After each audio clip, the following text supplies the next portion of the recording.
धाराशिव जिल्ह्यामध्ये रात्रीपासून पावसाला सुरुवात झाली। भूम तालुका परिसरात काही भागात नदी नाल्यांना पाणी आल्यामुळे काही गावांचा संपर्क तुटलाय। शिक्षण विभागाने देखील जिल्ह्यातील शाळांना सुट्टी जाहीर केली आहे। नांदेड जिल्ह्यात पहाटेपासून पाऊस सुरू आहे। दरम्यान आज जिल्ह्यात मुसळधार आणि अतिमुसळधार पावसाचा अंदाज हवामान खात्याने वर्तवलाय। त्यामुळे जिल्ह्यातील सर्व शाळा महाविद्यालयांना सुट्टी जाहीर करण्यात आली आहे। कोकण, मध्य महाराष्ट्र आणि विदर्भात पुढील 2 ते 3 दिवस पावसाचा जोर वाढण्याची शक्यता आहे। हवामान विभागाने शुक्रवार ते रविवार मुंबईसोबतच ठाणे जिल्ह्याला अतिमुसळधार पावसाचा इशारा दिलाय। मराठवाड्यात मेघगर्जनेसह पावसाची शक्यता वर्तवण्यात आली आहे। गेल्या आठवड्यात मराठवाडा आणि मध्य महाराष्ट्रात पडलेल्या पावसामुळे संपूर्ण जनजीवनच विस्कळीत झालंय। मुसळधारांमुळे अनेकांच्या शेतीचं नुकसान झालंय। दरम्यान गेल्या आठवड्यात म्हणजेच 18 ते 24 सप्टेंबर या कालावधीत मराठवाडा आणि मध्य महाराष्ट्रात सर्वाधिक पावसाची नोंद झाली आहे। यामध्ये सर्वाधिक पाऊस हा धाराशिव जिल्ह्यात झाला असून आठवड्याभरात तिथे 376% इतका पाऊस झालाय। पालघरमध्ये पावसाची संततधार सुरू आहे। अशातच जिल्ह्याला आज आणि उद्या ऑरेंज अलर्ट देण्यात आलाय। मुसळधार पावसाच्या शक्यतेमुळे बळीराजा चिंतेत सापडलाय।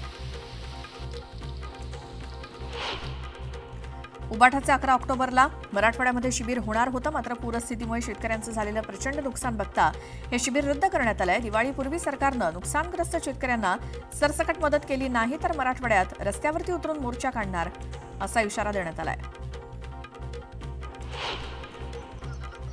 धाराशिव जिल्ह्यात उद्धव ठाकरेंनी भेट दिलेल्या कुटुंबाला एकनाथ शिंदेंच्या शिवसेनेनं मदत केली। उद्धव ठाकरेंनी केलेल्या टीकेला शिंदेंनी मदतीतून प्रत्युत्तर दिलं। किराण्यासोबतच जीवनावश्यक वस्तूंचा किट देण्यात आला। यावेळी प्रताप सरनाईक यांनी फोन करून त्या कुटुंबियांना धीर दिला। महिला आणि बालविकास विभागामार्फत एकात्मिक बालविकास सेवा योजनेअंतर्गत कार्यरत असलेल्या सर्व अंगणवाडी सेविका आणि मदतनीस यांना यंदा दिवाळीनिमित्तानं भाऊबीज भेट म्हणून प्रत्येकी 2000 रुपये देण्यास शासनानं मान्यता दिली आहे। यासाठी एकूण 40.61 कोटींचा निधी शासनानं उपलब्ध करून दिलाय। दुरुस्ती आणि अन्य कामांसाठी 3ही उपनगरीय रेल्वे मार्गावरती रविवारी मेगा ब्लॉक घेतला जाणार आहे। मध्य रेल्वेवर विद्याविहार आणि ठाणे स्थानकादरम्यान 5 आणि 6व्या मार्गिकांवरती तसंच ठाणे आणि वाशीत नेरूळ या स्थानकादरम्यान अप आणि डाऊन ट्रान्स हार्बर मार्गावर मेगा ब्लॉक घेतला जाणार आहे। तर पश्चिम रेल्वेवर चर्चगेट आणि मुंबई सेंट्रल दरम्यान मेगा ब्लॉक असेल।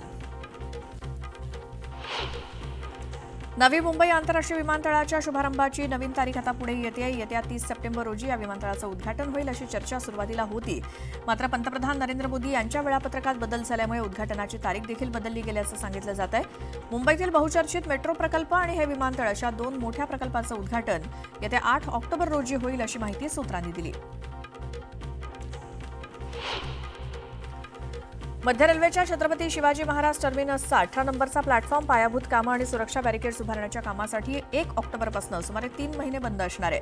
त्यामुळे या प्लॅटफॉर्मवरून सुटणाऱ्या अमरावती ते सीएसएमटी आणि बल्लारशाह ते सीएसएमटी या दोन्ही एक्सप्रेस गाड्या दादरपर्यंत चालवल्या जाणार आहेत। चांदीच्या भावात पुन्हा 1200 रुपयांची वाढ होऊन ती 1,40,200 रुपयांवरती पोहोचली। सोन्याच्या भावात मात्र 600 रुपयांची घसरण होऊन ते 1,13,200 रुपये प्रति तोळ्यावरती आहे। ब्रँडेड औषधांच्या आयातीवरती 100% टेरिफ लावण्याची घोषणा अमेरिकी राष्ट्राध्यक्ष डोनाल्ड ट्रम्प यांनी केली। शिवाय kitchen cabinet, bathroom vanity, up holders furniture आणि अवजड ट्रक यांच्यावर देखील 50% टेरिफ लावण्यात आलंय। 1 ऑक्टोबरपासून या निर्णयाची अंमलबजावणी होणार आहे।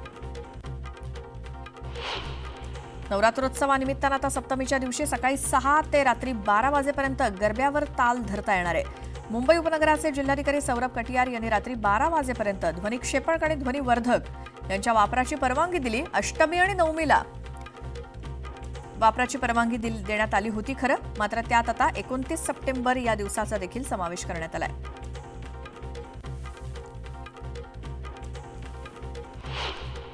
पिंपरी चिंचवड शहरामध्ये पिंपरी ते दापोडीपर्यंत मेट्रो धावते। मेट्रो स्थानकाखाली वाहनतळाची सुविधा नसल्यामुळे वाहनं बेशिस्तपणे पदपथ आणि रस्त्याच्या कडेला उभी केली जातात। त्यामुळे वाहतुकीला आणि पादचाऱ्यांना अडथळे निर्माण होत असताना आता स्थानकाजवळ वाहनतळ उभारलं जाणार नसल्याचं पुणे महामेट्रो प्रशासनानं स्पष्ट केलंय। शिक्षण विभागाच्या सूचनेनुसार यूडायस प्रणालीमध्ये प्रत्येक विद्यार्थ्यांची नोंदणी 30 सप्टेंबर 2025 पर्यंत करणं सक्तीचं करण्यात आलंय। परंतु यूडायस नोंदणी प्रक्रियेत मुंबई सर्वात शेवटी असल्याचं शिक्षण विभागाच्या आकडेवारीतून समोर आलंय।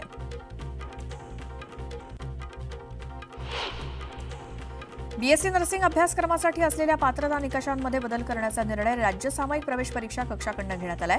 त्यानुसार प्रवेशासाठी आवश्यक असलेली 50% पर्सेंटेल गुणांची अट पूर्णपणे काढण्यात आली. त्यामुळे या अभ्यासक्रमाला प्रवेशासाठी इच्छुक अधिकाधिक विद्यार्थ्यांना प्रवेशाची संधी मिळणार आहे. देशातील 5 ते 9 वर्ष वयोगटातील 1/3 मुलांमध्ये ट्रायग्लिसराईडचं प्रमाण जास्त आढळलंय. विशेषतः पश्चिम बंगाल, जम्मू काश्मीर आणि ईशान्य भारतातील राज्यातील या वयोगटातील मुलांमध्ये हे प्रमाण सर्वाधिक आहे, तर महाराष्ट्रात ते 19.1% आहे. सरकारनं चिल्ड्रन इन इंडिया 2025 हा अहवाल तयार केला असून त्यातून ही माहिती समोर आली आहे. राज्यातील विविध भागात मुसळधार पाऊस आणि पूर परिस्थितीमुळे अनेक विद्यार्थ्यांना प्रत्यक्ष महाविद्यालयात जाऊन प्रवेश घेण्यासाठी अडचणींचा सामना करावा लागतोय. याची दखल घेत वैद्यकीय अभ्यासक्रमाच्या दुसऱ्या फेरीसाठी जाहीर झालेल्या निवड यादीमध्ये प्रवेशाची संधी मिळालेल्या विद्यार्थ्यांना प्रवेशासाठी 2 ऑक्टोबरपर्यंत मुदतवाढ देण्यात आली आहे. नियमांची सर्रास पायमल्ली करणाऱ्या राज्यातील 89 फार्मसी महाविद्यालयांची मान्यता रद्द करण्यात आली. त्यामुळे यंदा डी फार्मसीची 71 महाविद्यालये आणि बी फार्मसीच्या 18 महाविद्यालयांना विद्यार्थ्यांना प्रवेश घेता येणार नसून त्याचा निर्णय राज्याच्या तंत्रशिक्षण विभागाने घेतलाय. मुंबई विद्यापीठातील डॉ. बाबासाहेब आंबेडकर आंतरराष्ट्रीय संशोधन केंद्रात डॉ. बाबासाहेब आंबेडकर अध्यासन केंद्राची स्थापना केली जाणार आहे. यासाठी केंद्रीय सामाजिक न्याय आणि सक्षमीकरण मंत्रालयानं मंजुरी दिली असून लवकरच हे केंद्र कार्यान्वित होणार आहे. देशभरात जुलै ते सप्टेंबर या तिमाहीत घरांच्या विक्रीला घरघर लागल्याचं चित्र आहे. देशातील 7 महानगरांमध्ये घरांच्या विक्रीत गेल्या वर्षीच्या तुलनेत तिसऱ्या तिमाहीत 9% घट झाली. विशेष म्हणजे मुंबई आणि पुण्यात ही घट सर्वाधिक आहे. वाढत्या किमतीमुळे घरांच्या मागणीवर परिणाम झाल्याचं दिसतंय. शारदीय नवरात्रोत्सवानिमित्तानं पंढरपूरच्या रुक्मिणी मातेला उपमुख्यमंत्री एकनाथ शिंदे यांच्याकडून भरजरी पैठणी अर्पण करण्यात आली. शिवसेनेच्या धर्मवीर आध्यात्मिक सेनेचे अक्षय महाराज भोसले यांच्यामार्फत एकनाथ शिंदे यांनी रुक्मिणी मातेला भरजरी पैठणी अर्पण केली.